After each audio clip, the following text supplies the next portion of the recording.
고객과의 계약에서 생기는 수익. 4단계 거래 가격을 수행 의무에 배분한다.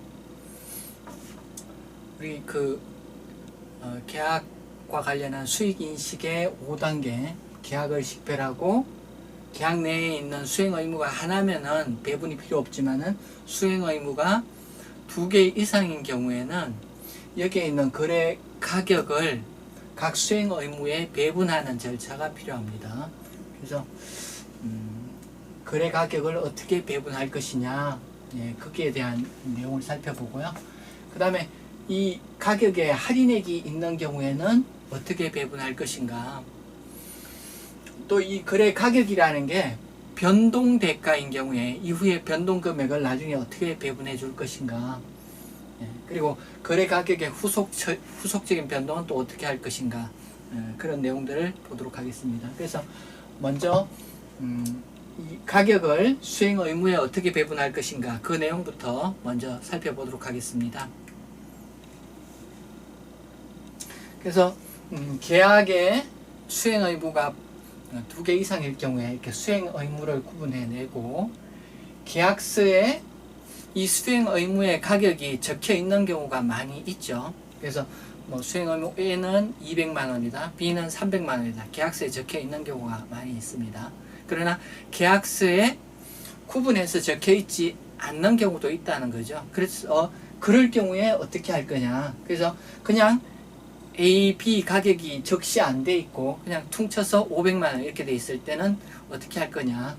그럴 경우는 상대적 개별 판매 가격 기준으로 이 500만 원을 수행 의무에 배분해야 된다. 그래서 수행 의무 A의 개별 판매 가격, 수행 의무 B의 개별 판매 가격이 있으면은 그 가격을 기준으로 배분하면 되겠습니다. 그래서 상대적 개별 판매 가격을 기준으로 이 가격 500만 원을 배분해 주면 되겠다.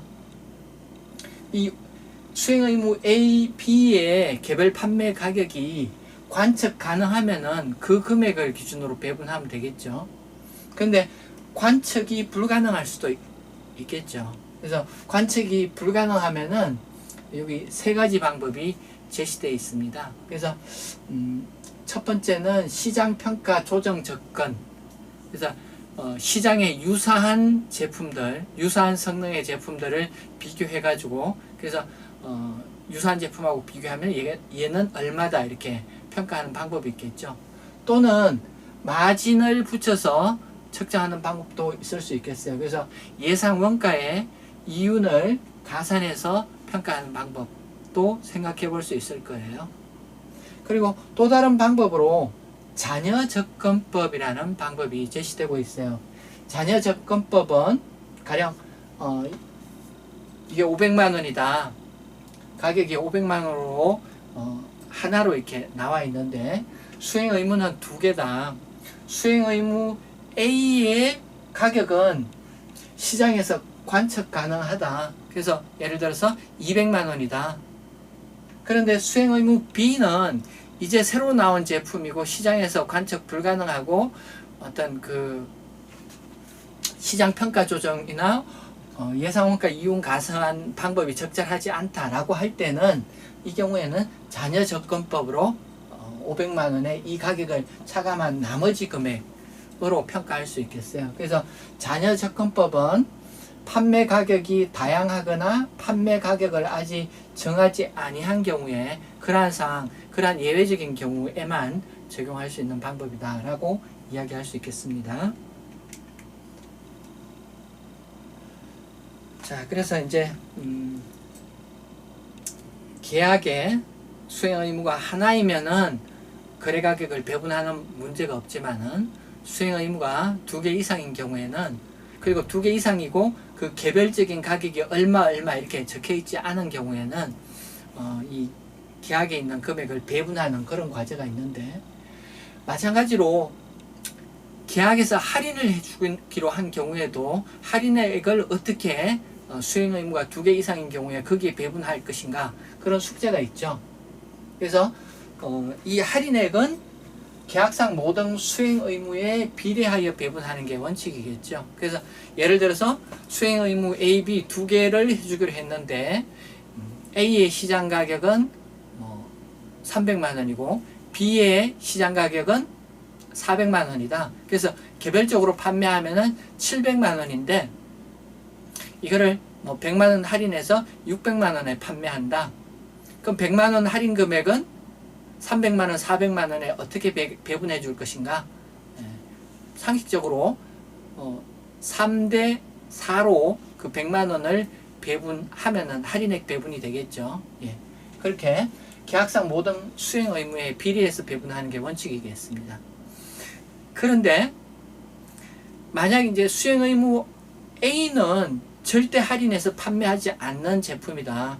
이거는 이 회사가 독과점으로 판매하기 때문에 이거는 절대 할인한 역사도 없고 앞으로도 할인할 계획이 없다. 이런 경우가 있겠죠. 그러면 자녀 수행 의무에 이 할인액을 배분하는 게 맞을 겁니다.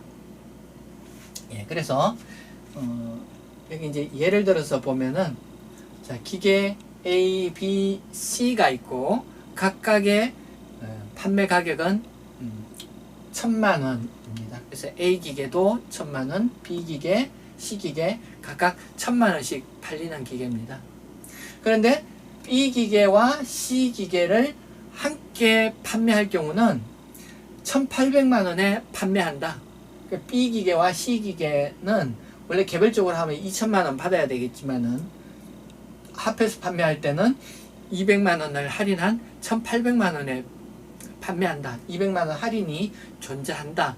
그리고 모든 기계 A, B, C 기계를 판매하면서 2800만 원에 판매하기로 했다 라고 한다면은, 그리고 A 기계는 할인해서 판매하는 품목이 아니다 라고 하면은 이 200만 원의 할인액은 여기 B 기계, C 기계를 판매할 때 200만 원 할인한다고 했기 때문에 여기 3개를 판매하면서 발생하는 200만 원 할인은 여기 B 기계, C 기계로 인한 것이 분명하죠. 그래서 A 기계는 할인액을 배분하지 말고 B 기계, C 기계의 할인액 200만 원을 배분하는데 개별 판매 가격이 1000만 원, 1000만 원이니까 할인액 100만 원씩 배분해서 얘는 900만 원에 팔린 거다. 얘도 900만 원에 팔린 거다. 이렇게 보면 되겠죠. 그래서 할인액은 계약상 모든 수행 의무에 배분하는 게 원칙이다. 그런데 일부 수행 의무에 배분하는 것이 합리적인, 여기 설명드린 예와 같이 그런 경우, 그래서 구별되는 재화나 용역을 보통 할인하여 따로 판매한다. B 기계, C 기계 함께 살 경우는 200만 원 할인해 준다. 그리고 따로 판매하는 할인액이 3개 다 판매하는 할인액이 계약의 총 할인액 200만 원과 같다. 이러면은 그 200만 원 B 기계, C 기계의 할인액의 몫이다. 그런 이야기입니다.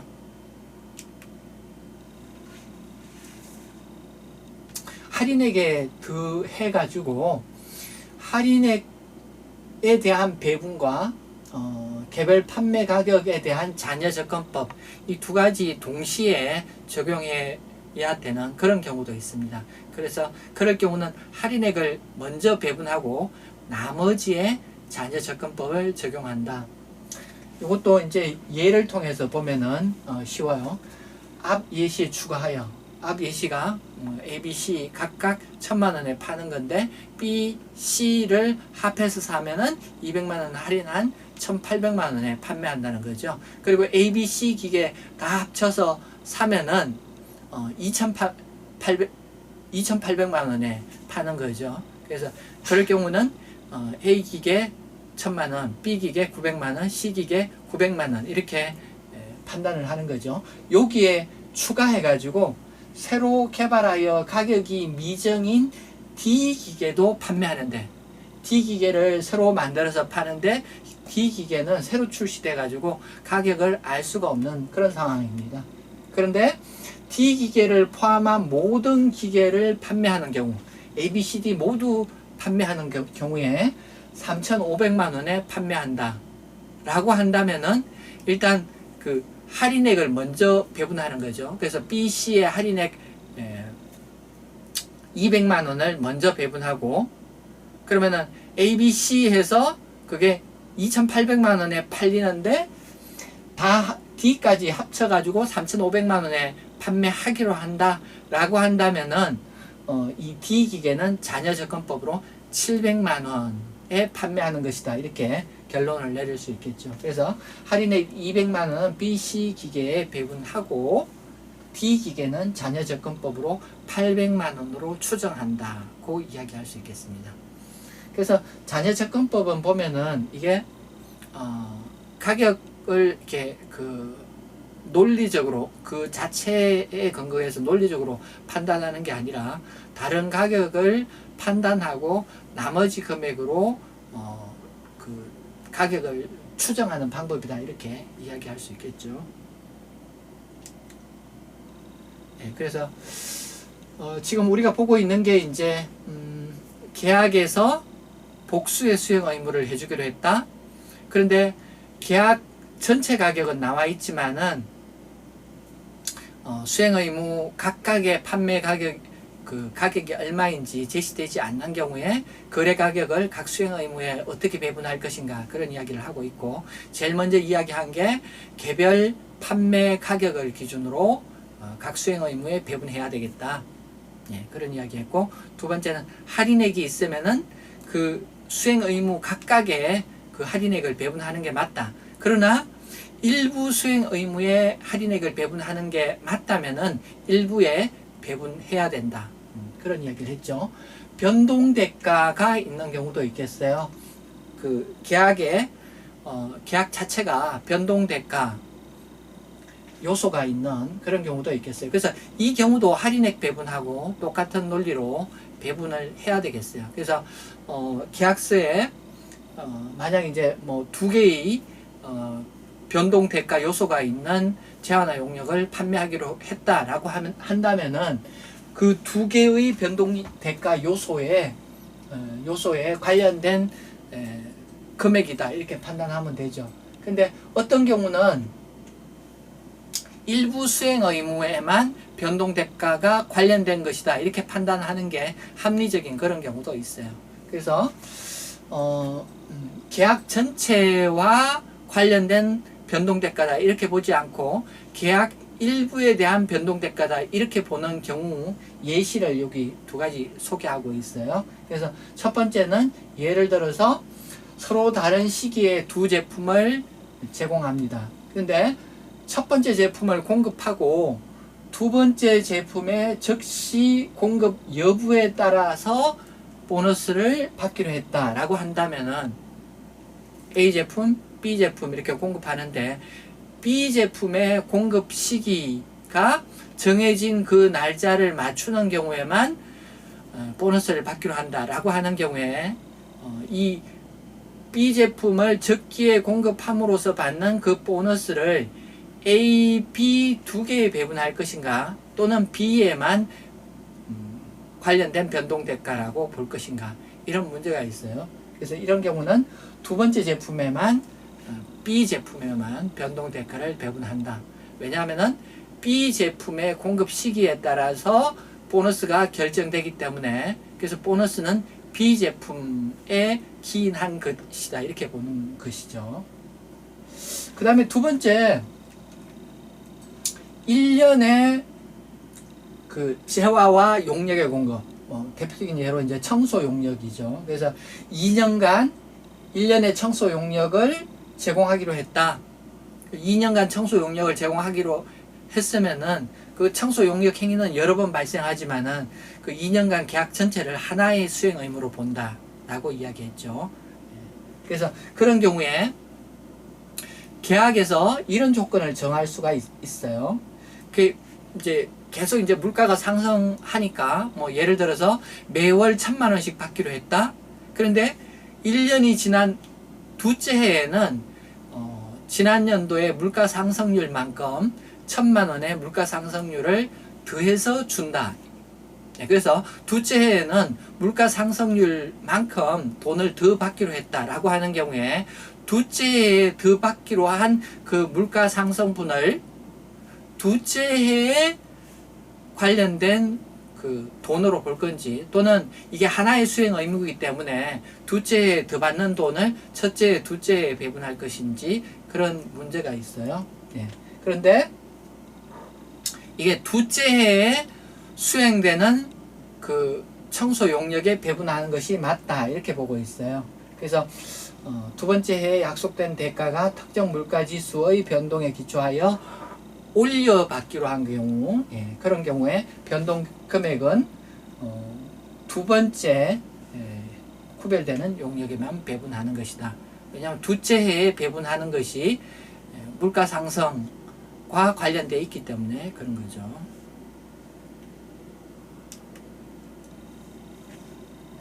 자, 거래 가격을 수행 의무에 배분 어떻게 할 것이냐.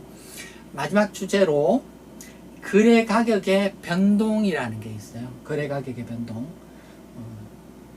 그래서 이제 계약을 개시한 다음에 거래 가격은 여러 가지 이유로 변동될 수 있고, 어떤 그런 이유는 불확실한 사건이 해소되거나 그 밖에 상황 변화가 발생함으로써 거래 가격은 변동될 수 있다. 예를 들어서 A, B가 이제 변동 대가가 포함된 재화나 용역의 공급인데 당초에 얘를 합해가지고 1,000원이라고 공급 변동 대가가 있어서 이걸 변동 대가를 추정해야 되죠. 뭐 확률 기대값으로 하든지 아니면 가장 가능성 높은 방법으로 추정하든지 추정을 해야 되죠. 변동 대가인 경우는 추정에서 끝날 것이 아니라 두 번째 단계로 혹시 변동 대가 추정치를 제약하는 요소가 있는지 보고, 그러한 추정치 제약의 요소가 있다면은 되돌리지 않을 가능성이 높은 금액까지만 수익을 인식하고 나머지는 버리는 거죠. 예, 그렇게 판단을 했는데 그게 1,000원이에요. 1,000원인데 나중에 가격이 확정됐는데 변동 대가다 보니까 이게 가격이 어떻게 될지 모르고 개시 시점에 두 개 합쳐서 1,000원이다 이렇게 판단했는데 나중에 보니까 이게 1,400원으로 확정됐다는 거죠. 또는 아직 거래가 완전히 종결되지는 않았지만은 앞으로 1,400원을 받을 것 같다 이렇게 판단이 바뀌었다는 거죠. 그래서 이럴 경우에 이 거래 가격 400원 변동된 것을 A, B에 어떻게 배분할 것인가 이런 숙제가 있어요. 그래서 여기 이제 예시를 먼저 한번 생각해 보면은, 그래서 당초에는 A, B 변동 대가여서 뭐 확률 기대값으로 두 개를 합해서 1,000원이라고 판단을 했다. 그리고 이제 A, B에 2,000원을 배분을 했겠죠. 근데 뭐 1년이 지나서 보니까 이 추정치가 바뀌었어요. 1,400원으로 400원이 상승할 것으로 판단을 했어요. 그래서 변동 대가는 계약 개시 시점에 판단을 하고 그 다음에 결산을 할 때마다 그 변동 대가가 바뀌었는지 또 변동 대가 추정치 제약이 바뀌었는지 계속 판단을 하고 거래 가격을 업데이트 해 줘야 되죠. 그래서 그럴 경우에 400원이 1년 지나서 보니까 400원이 더 증가한 것으로 판단이 됐다. 이럴 경우에 어떻게 할 것인가? 이 400원을 A, B에 어떻게 배분할 것인가? 그래서 계약 개시 시점과 일관된 방식으로 배분해라 라고 이야기를 하고 있습니다. 그래서 가령 예를 들어서 A가 계약 개시 시점에 500원이었고 B가 500원으로 추정되는 그런 상황이었다면은 A도 500원, B도 500원 이렇게 추정됐다면은 2,000원이 500, 500 이렇게 배분이 됐겠죠. 그랬다면은 이 비율을 적용해서 이 400원 오른 것도 5대 5로 이렇게 배분해서 그러니까 절반씩 200원, 200원씩 금액이 증가한 걸로 이렇게 판단을 해줘야 될 겁니다. 그래서 400원 올라간 것으로 판단한 부분은 관련된 수행 의무에 배분하면 되겠어요. 그래서 A와 B가 모두 변동 대가였다 라고 한다면은 A와 B의 그 개별 판매 최초 개시 시점에 추정한 금액에 기초해서 그 400원을 배분해 주면 되겠죠. 근데 혹시 A는 고정 금액이었고 B는 변동 대가였다. 이런 경우도 있겠죠. 그런 경우는 일부 수행 의무, 그 400원의 변동을 B에만 배분해 주는 게 맞을 거예요. 그리고 또 어떤 경우는 A 수행 의무는 이미 수행을 완료했는데 가격이 변동된 걸로 판단한 시점에 A는 이미 이행을 완료했는데 B만 아직 이행을 하지 못했다. 이럴 경우 이 400원을 A, B 모두에 배분해 줘야 될 거냐? 아니면 A는 이미 수행을 완료했기 때문에 B에만 배분할 것인가? 이런 숙제가 있죠. 근데 그런 경우에도 이미 완료한 수행 의무에 배분을 해줘야 돼요. 그래서 A에 배분되는 금액은 거래 가격이 변동되는 기간의 수익으로 인식해라. A, B 모두 변동대가였다. A는 수행 의무를 완료한 1년 후에 다시 추정해 보니까 400원이 증가한 것으로 판단된다. 그러면은 A의 수행 의무를 완료했더라도 이 400원을 당초 기준인 500대 500을 기준으로 이 400원 증가를 배분해 줘야 된다는 거죠. 그리고 이미 수행을 완료한 부분에 대한 배분된 변동대가 부분은 거래 가격이 변동되는 기간에 수익으로 익혀 줘야 된다라는 거예요. 그래서 여기 이제 계약 개시 시점의 가격을 기준으로 배분해 준다. 이와 달리 화살표가 여기 위에 거와 달리 계약 개시 이후에 B 판매 가격이 변동됐다라고 가정해 볼게요. 가령 800원이 됐다라고 하더라도 당초에는 5대5로 봤는데 500대 500으로 봤는데 B만 거래 가격이 800원이 되었다라고 하더라도 기초적인 논리가 계약 개시 시점과 일관된 방식으로 배분해라 라고 하는 거기 때문에 당초 B 가격이 바뀐다고 해서 B 가격이 800으로 바뀐다고 해서 500대 800으로 하지 않고 최초 개시 시점의 가격 500대 500으로 배분해야 된다는 겁니다. 요거를 이제 기준서 워딩으로 한번 보도록 하겠습니다. 문단 88에 보면은 여기에 관련된 기준서 워딩이 있는데 그냥 읽어서는 잘 이해가 안 갔기 때문에 먼저 이제 예시를 한번 설명한 거고요. 그래서 거래 가격의 후속 변동은 계약 개시 시점과 같은 기준으로 계약상 수행 의무에 배분한다. 그래서 여기 400원 올라갔다라고 하면은 A, B가 500대 500으로 당초에 판단했다고 한다면 이 400원 올라간 거를 계약 개시 시점에 500대 500으로 이 400원을 배분해 줘야 된다. 그런 이야기를 하고 있고요. 계약을 개시한 후의 개별 판매 가격 변동을 반영하기 위해 거래 가격을 다시 배분하지 않는다.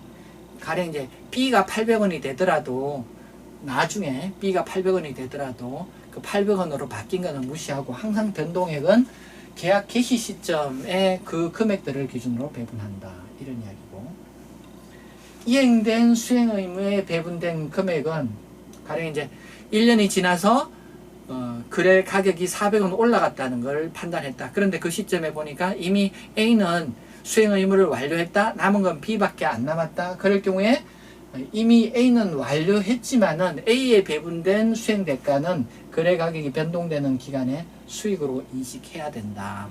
이런 이야기하고 있습니다.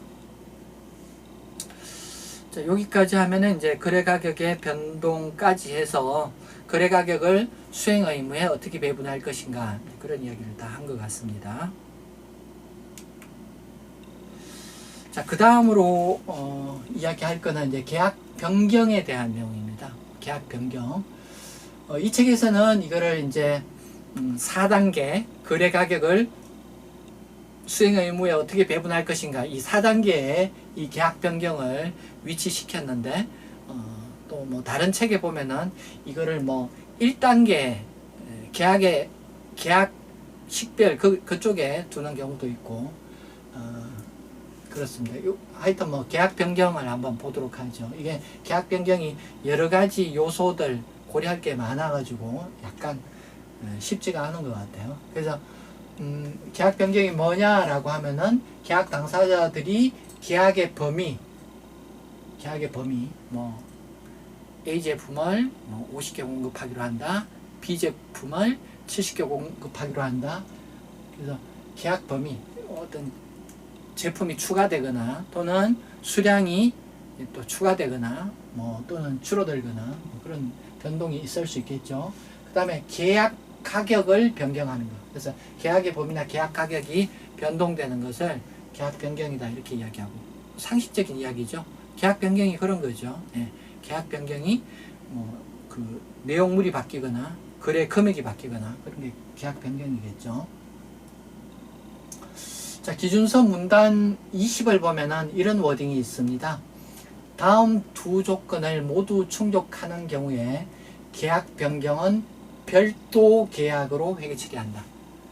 다음 두 조건이 충족하면은 별도 계약으로 회계 처리한다. 그래서 계약 변경이 생겼어요. 그런데 구별되는 재화가 추가되어, 뭐 재화나 용역이지만은 말이 기니까 그냥 재화라고 간단히 이야기하겠습니다. 구별되는 재화가 추가되어 계약 범위가 확장된다. 두 번째는 동시에 계약 가격이 추가로 약속한 재화의 개별 판매 가격에 특정 계약 상황을 반영하여 적절히 조정한 금액만큼 상승한다. 그래서 재화가 추가됐다. 근데 가격은 어떻게 되느냐? 추가된 재화가 어떤 그 적당히 비슷하게 현실적인 가격을 반영해서 상승한다. 여기 이제 뭐 계약의 특정 상황을 반영하여 적절히 조정한 금액 이런 말이 나오는 이유가 뭐냐 하면은, 원래 이제 그 기업 간 어떤 거래를 시작하려면은 초기 단계에 원가 투입이 많죠. 뭐 새로운 거래처하고 어떤 계약을 하려면은 뭐 견적서도 내야 되고, 또 찾아가서 설명도 해야 되고, 또 성능 실험도 보여줘야 되고, 계약을 초기 단계에 실행하는데 돈이 많이 들어요. 그러나 그 다음 연속된 유사한 계약을 할 때는 뭐 다시 가서 방문하지 않고 그냥 전화로만 어떤 협상을 마친다든지 추가적인 실험은 하지 않는다든지, 그래서 금액 그 코스트 다운한 상태로 두 번째 제품은 공급이 가능하죠. 그래서 두 번째 제품을 추가해서 제공하기로 계약하는 경우에 이 두 번째 제품은 최초 그 금액보다는 약간 낮은 금액으로 공급할 수 있기 때문에, 그래서 이제 구별되는 재화가 추가된다. 그리고 계약 가격은 뭐 적절하게 올라간다 라고 한다면은, 그런 상황이라면은 이걸 별도 계약으로 회계 처리하랴 이렇게 규정하고 있습니다. 여기 별도 계약이라는 말은 사실 제가 좀 약간 좀 적절하지 않지 않은가 이렇게 생각이 돼요.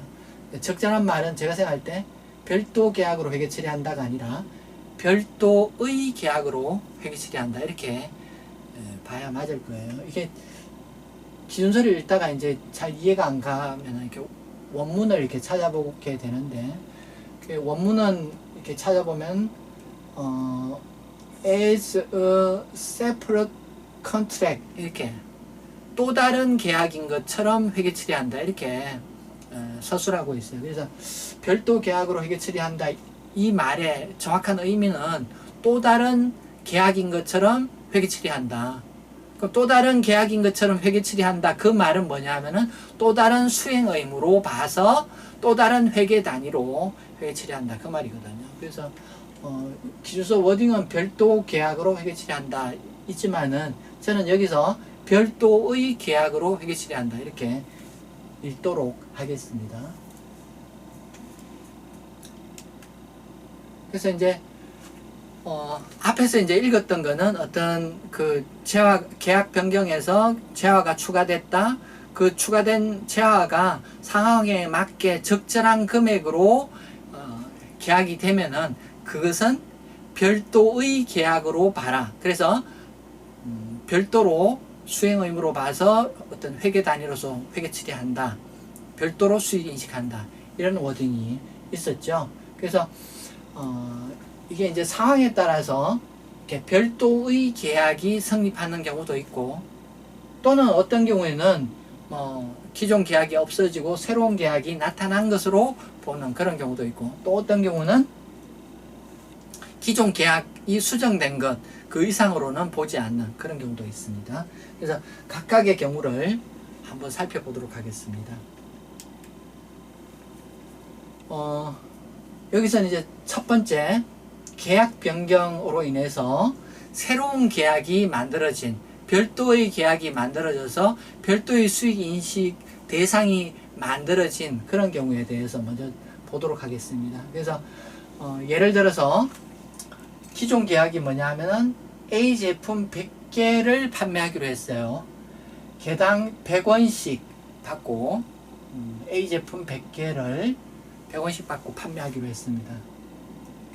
A 제품을 판매를 하는데 먼저 40개를 보냈습니다. 그리고 앞으로 한 달 후에 나머지 60개를 이전할 예정인데 40개를 먼저 보내고 나서 60개가 남은 상황에서 추가 주문이 왔어요. 추가로 A 제품을 또 50개 추가해서 보내달라. A 제품을 추가로 50개 더 보내달라.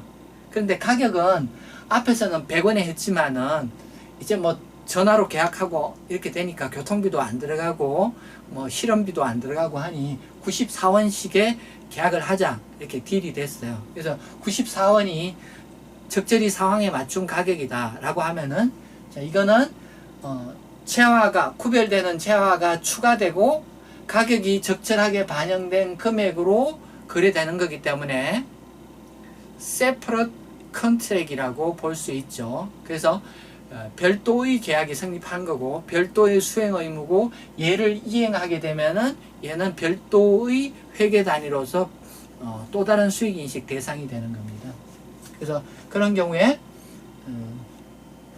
기존에 이제 A 제품 100개를 100원씩 판매한다는 계약이 하나의 수행 의무로 존재하고 별도의 또 다른 수행 의무가 성립한 거예요. 그래서 50개를 94원씩에 공급하는 게 별도의 계약으로 성립돼 가지고 얘를 별도의 수익 인식 단위로 보는 거예요. 그래서 추가로 이 50개를 이전하면은 이 50개에 대한 94원에 대해서 수익을 인식하면 되겠다는 거예요.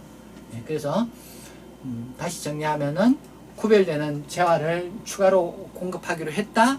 그 재화에 대한 개별 판매 가격이 적당히 반영됐다라고 한다면은 걔는 별도의 계약으로 봐서 별도의 수익을 인식하면 된다. 이런 이야기 되겠습니다. 자, 두 번째는 별도의 재화를 공급하는데 가격이 적절히 그 별도의 재화에 대한 가격으로 받지 못하는 그런 경우도 있을 거예요. 예를 들어서 앞에하고 똑같은 상황입니다. 앞에하고 똑같이 100개를 A 제품 100개를 개당 100원씩 판매하기로 하고 40개는 이미 이전해 줬어요. 이제 한 달 후면은 60개를 마저 공급하면은 이 거래가 끝나요. 그런데 거래처에서 요청이 왔어요. 50개를 추가로 50개를 보내달라.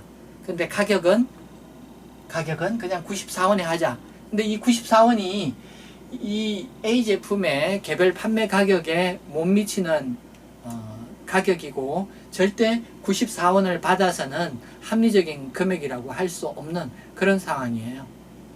왜 이런 일이 생겼을까요? 기업은 분명 합리적인 의사결정을 하는 그런 집단이에요. 비이성적인 그런 행동은 하지 않는 거죠. 그래서 여기 A 제품을 추가로 50개 주문하면서 맞지 않는 가격 94원을 요구했고 이 94원으로 가격이 성립됐다는 것은 무슨 이야기를 하느냐 하면은 이게 추가 50개에 대한 개별 판매 가격으로 적당하지 않다고 하는 것은 지금 기존에 계약했던 이 계약과 관련해서 지금 상황에 보면은 이게 100원이 적절하지 않기 때문에 요 추가로 공급하는 50개에 대해서 94원씩 받는 금액하고 남은 여기 당초 계약에 60개 100원씩을 합했을 때 그게 적절한 거래 대가다, 이런 이야기를 하는 거죠. 예. 그래서 추가적인 구별되는 재화를 공급하기로 했는데 그것이 개별 판매 가격을 반영하지 못하는 가격으로 거래가 성립했다면은 이것은 기존에 남은 그 재화 공급 가격하고 추가로 주문된 재화의 가격 두 개를 합해 가지고 그 두 개를 합한 게 적절한 대가다, 이렇게 볼 수가 있는 상황이기 때문에 이런 거래가 성립한 거예요. 그래서 기존 40개에 대한 100원씩 공급에 대한 계약은 이미 이전한 것은 계약이 하나 종료된 것으로 보고, 남은 과제 60개 100원씩에 공급하는 거, 그 다음에 50개 94원씩에 공급하는 거, 이것이 하나의 새로운 계약인 것으로 회계 처리하도록 요구하고 있어요. 그래서 이 새로운 계약은 남은 60개, 남은 추가로 주문받은 50개, 총 110개를 공급하는 계약이고, 이 계약에 대한 대가는 60개 100원, 50개 94원, 이것이 새로운 계약에 대한 대가다, 이렇게 보면 되겠어요. 그래서 이거는 새로운 계약이 성립한 것으로 본다는 내용이에요. 자, 그 다음에 이제 기존 계약의 일부로 보는 계약 변경도 있어요. 그래서 이거는 뭐 현실에서 보면은 건설 용역 같은 경우에 자주 이런 일이 일어나는데, 어떤 건축주가 주문을 해서 건설을 시작하게 되면은 건축주가 끊임없이 건축 요구사항을 바꾸고, 그래서 이 평면도가 계속 바뀌게 되죠. 근데 이게 그 평면도가 바뀐다고 해서 건물 공급이라는 그 본질이 바뀌는 건 아니죠. 건설회사가 제공하는 서비스의 모양이 약간 바뀌는 그런 것만 있죠. 그래서 나머지 재화나 용역이 이미 이전한 재화나 용역과 구별되지 않는 경우, 변경된 계약을 기존 계약의 일부인 것으로 회계 처리한다. 건물 평면도를 계속 바꿔가지고 어떤 건축의 모양이 계속 바뀌는 그런 경우에 이 변경된 내용을 기존 계약의 일부인 것처럼 회계 처리해요. 그래서 계약 변경이 거래 가격과 수행 의무의 진행률에 미치는 영향을 계약 변경일의 수익 조정으로 회계 처리한다. 그런 내용이 되겠습니다. 여기 누적 효과 일괄 조정 기준으로 조정한다, 이렇게 되어 있는데, 이 말은 그 계약 변경이 확정돼 가지고 어떤 그 금액이 바뀌었다, 그럼 그 시점부터 새로운 가격을 적용해서 수익을 측정한다, 이런 말이 되겠어요.